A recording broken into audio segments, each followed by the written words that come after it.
ಏನು ಮುಳಬಾಗಿಲಲ್ಲಿ DVG ಗುಂಡಪ್ಪನವರ 139ನೇ ಹುಟ್ಟುಹಬ್ಬದ ಶುಭಾಶಯಗಳನ್ನು ತಿಳಿಸ್ತೇನೆ. ಇವತ್ತು ಏನು DV ಗುಂಡಪ್ಪನವರ ಒಂದು ಜನ್ಮದಿನಾಚರಣೆ ಅಂಗವಾಗಿ ಇವತ್ತು ಮುಳಬಾಗಿಲಿನಲ್ಲಿ ಅವರು 1887ರಲ್ಲಿ ಮಾರ್ಚ್ 17ರಂದು ಅವರು ಅಲವೇಲಮ್ಮ ಮತ್ತು ವೆಂಕಟರಾಮಯ್ಯನ ಮಗನಾಗಿ ಈ ಮುಳಬಾಗಿಲಲ್ಲಿ ಹುಟ್ಟಿದ್ದಾರೆ. ಅವರು ಈ ಮುಳಬಾಗಿಲಿನ ಕೀರ್ತಿ ಪತಾಕೆಯನ್ನ ದೇಶದಾದ್ಯಂತ ಹೆಸರು ಮಾಡಿದ್ದಾರೆ. ಅವರಿಗೆ ಏನು DVG ಅವರಿಗೆ ಸುಮಾರು ಆಧುನಿಕ ಸಾಹಿತಿಗಳು ಮತ್ತು ಕವಿಯಾಗಿ ಸುಮಾರು ಒಂದು 60ಕ್ಕೂ ಹೆಚ್ಚು ಸಾಹಿತ್ಯಗಳನ್ನು ಮತ್ತು ಕವಿತೆಗಳನ್ನು ಬರೆದಿದ್ದಾರೆ. ಅದರಲ್ಲಿ ಬಹಳ ಪ್ರಸಿದ್ಧವಾದಂತಹ ಕವಿತೆ ಅಂದರೆ ಮಂಕುತಿಮ್ಮನ ಕಗ್ಗ. ಏನು ಈ ಮಂಕುತಿಮ್ಮನ ಕಗ್ಗ ನಮ್ಮ ಜೀವನದಲ್ಲಿ ಯಾವ ರೀತಿ ಕಷ್ಟ ಸುಖಗಳು, ಯಾವ ರೀತಿ ಬದುಕಿನ ಮೇಲೆ ನಾವು ಯಾವ ರೀತಿ ಬಾಳಬೇಕು ಈ ಸಮಾಜದಲ್ಲಿ ಅಂತ ತೋರಿಸ್ಕೊಟ್ಟಿರ್ತಕ್ಕಂಥ ಬಹಳ ಚೆನ್ನಾಗಿ ಇದರಲ್ಲಿ ತಿಳಿಸ್ತಾರೆ.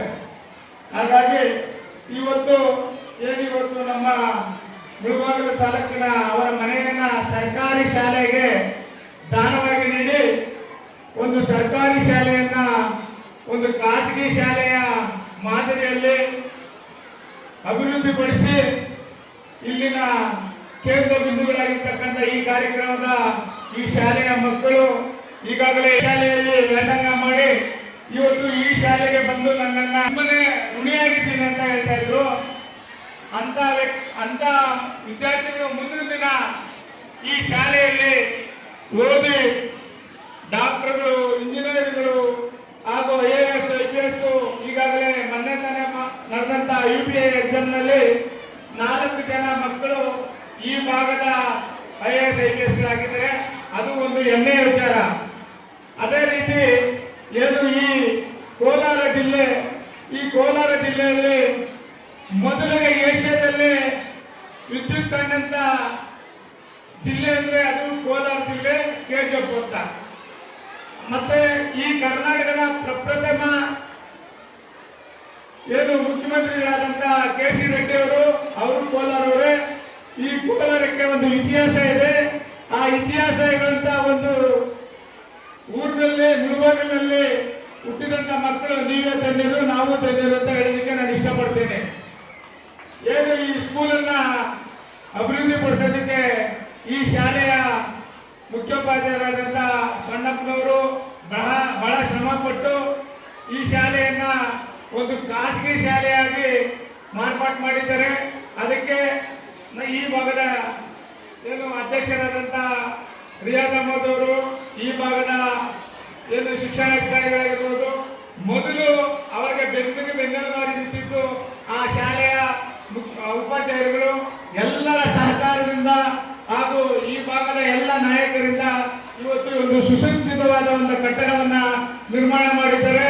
ಯಾವುದೇ ಒಂದು ಖಾಸಗಿ ಶಾಲೆಗಿಂತ ಕಡಿಮೆ ಇಲ್ಲ. ನಾನೇನಪ್ಪ ಇದು ಬಂದಾಗ ಇವತ್ತು ಇಷ್ಟು ಬಹಳ ಚೆನ್ನಾಗಿದೆ.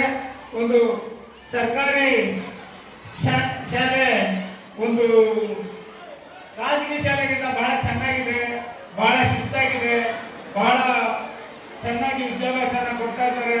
ಹೇಳ್ತಾ ಇದ್ರು ಬಡ ಮಕ್ಕಳು ಈ ಸರ್ಕಾರಿ ಶಾಲೆಯಲ್ಲಿ ಬಡ ಮಕ್ಕಳು, ಮಧ್ಯಮ ವರ್ಗದ ಮಕ್ಕಳು ಸೇರ್ಪಡೆ ಆಗ್ತಾರೆ. ಆದರೆ ಈ ಶಾಲೆಯಲ್ಲಿ ಎಲ್ಲ ರೀತಿಯ ಮಕ್ಕಳನ್ನು ಇಲ್ಲಿ ಅಡ್ಮಿಷನ್ ಆಗಿ ಒಳ್ಳೆ ಒಂದು ವಿದ್ಯಾಭ್ಯಾಸವನ್ನ ನೀಡ್ತಾ ಇದ್ದಾರೆ. ಮೊದಲಿಗೆ ಈ ಉಪಾಧ್ಯಾಯರು ಮತ್ತು ಮುಖ್ಯೋಪಾಧ್ಯಾಯರು ಕಾರ್ಯಕರ್ತರಾಗಿದ್ದಾರೆ. ಅದರಿಂದ ಇವತ್ತು ಈ ಶಾಲೆ ಈ ಮಟ್ಟಕ್ಕೆ ಬೆಳೆದಿದೆ ಅಂದ್ಕೊಳ್ತೀನಿ. ಅದೇ ರೀತಿ ಏನೇ ಒಂದು ಮಾತಾಡಿದ ಒಗ್ಗಟ್ಟಿನಲ್ಲಿ ಒಂದು ಬಲ. ಮೊದಲಿಗೆ ನಾವು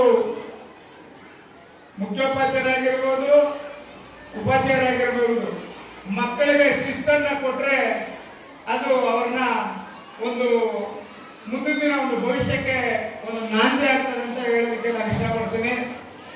ಇವತ್ತಿನ ಮಕ್ಕಳು ಮುಂದಿನ ಭವಿಷ್ಯದ ನಾಯಕರುಗಳಾಗ್ಬೋದು. ಇವತ್ತು ನೀವು ತಲೆ ಬಗ್ಗಿಸಿ ಹೋದ್ರೆ ಮುಂದಿನ ದಿನ ನಿಮ್ಮನ್ನ ತಲೆ ಎತ್ತೋ ರೀತಿಯಲ್ಲಿ ಅದು ಮಾಡ್ತಾರೆ. ಅದಕ್ಕೆ ಯಾವ ತರ ಇದೆ ಅಂದ್ರೆ ಅದು ಒಂದು ವಿದ್ಯಾಭ್ಯಾಸ. ವಿದ್ಯೆ ಯಾರಪ್ಪನು ಸತ್ತಲ್ಲ. ಆ ವಿದ್ಯೆ ನೀನು ಕಲಿತ್ರೆ ನಿನ್ನ ಜೀವನದಲ್ಲಿ ಯಾವುದು ಎಲ್ಲಿ ಬೇಕಾದ್ರೂ ಹೋಗಿ ನೀವು ಬದುಕಬಹುದು, ಮಾಡಬಹುದು.